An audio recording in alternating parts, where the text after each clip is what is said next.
Hola, hoy nos metemos de lleno en un tema que es de verdad fundamental en nuestro currículum nacional, las competencias transversales. Y ojo, porque no son una asignatura más, sino el verdadero motor que prepara a nuestros estudiantes de secundaria para la vida. A ver, esta es la pregunta del millón, ¿verdad? Como docentes en el Perú de hoy es algo que nos planteamos constantemente. El mundo cambia a una velocidad de vértigo y nuestro trabajo va mucho más allá de enseñar los contenidos de una materia.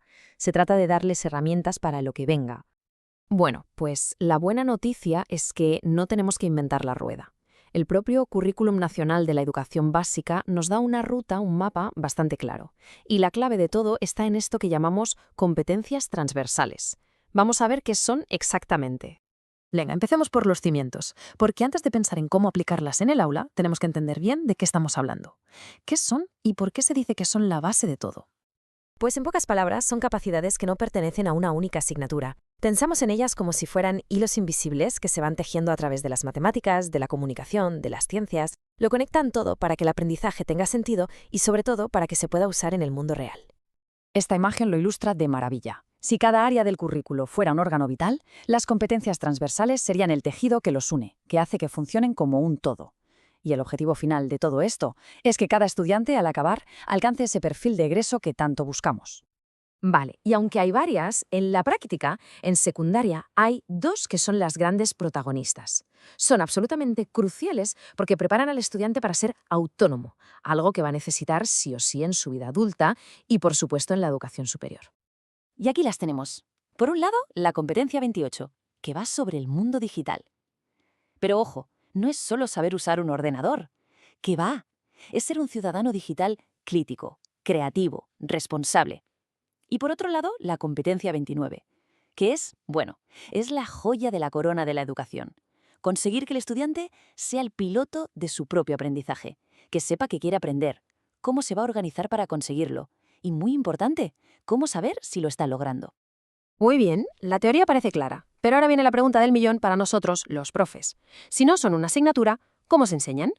¿Cómo integramos esto en el día a día del aula? Y este es el quid de la cuestión. Hay que olvidarse de buscar una hora de autonomía o una clase de TIC en el horario. No funciona así. Estas competencias cobran vida dentro de los proyectos de historia, en la resolución de problemas de matemáticas o en los análisis literarios. Se integran, no se añaden como un pegote. El proceso lo podemos resumir en tres momentos clave. Primero, al planificar, hay que hacerlo con intención. Preguntarnos, ¿esta actividad que estoy diseñando fomenta que el alumno organice su tiempo? ¿Les pide usar la tecnología para crear algo nuevo? Segundo, durante la actividad, nuestro rol cambia. Somos mediadores. No damos respuestas, hacemos preguntas que les ayuden a pensar. Y tercero, evaluamos, pero evaluamos observando el proceso, no solo el producto final. Para que todo esto no se quede en el aire, vamos a analizar un ejemplo muy concreto. Imaginemos que estamos en el área de comunicación. El proyecto es fácil, crear un blog sobre una obra literaria. Por supuesto, con esto desarrollan las competencias propias del área, ¿no? Leen y escriben, pero fijaos en lo que pasa casi sin darnos cuenta. Para la competencia 28 están usando tecnología real, investigan, validan fuentes, crean contenido multimedia.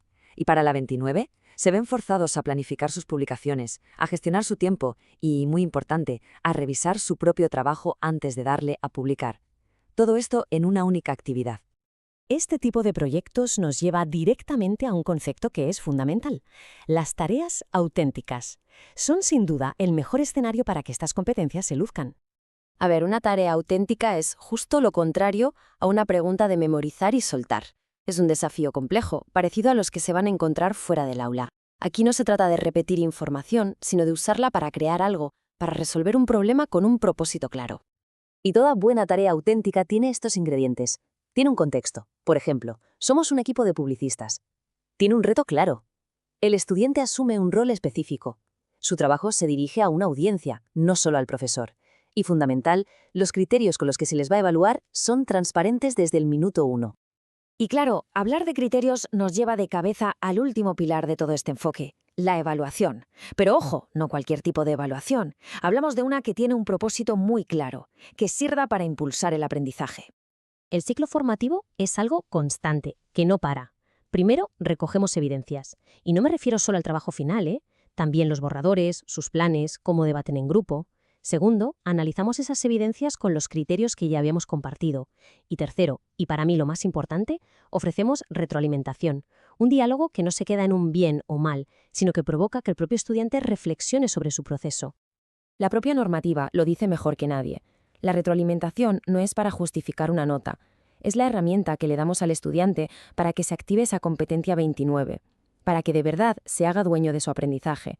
Es el puente directo entre lo que evaluamos y su autonomía. Así que si tuviéramos que quedarnos con una sola idea que lo conecte todo, sería esta.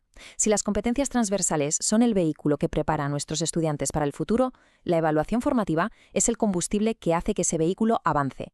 Sin ella, todo lo demás se queda en buenas intenciones. Y para terminar, os dejo con esta pregunta, para la reflexión de cada uno. No se trata de revolucionarlo todo de un día para otro. Pensemos en la próxima unidad que vamos a empezar. ¿Qué pequeño ajuste, qué pregunta extra, qué herramienta digital sencilla podríamos introducir para dar un pasito más en el desarrollo de estas competencias? Ahí, en esos pequeños cambios, es donde empieza la verdadera transformación. Muchas gracias por acompañarme en este análisis.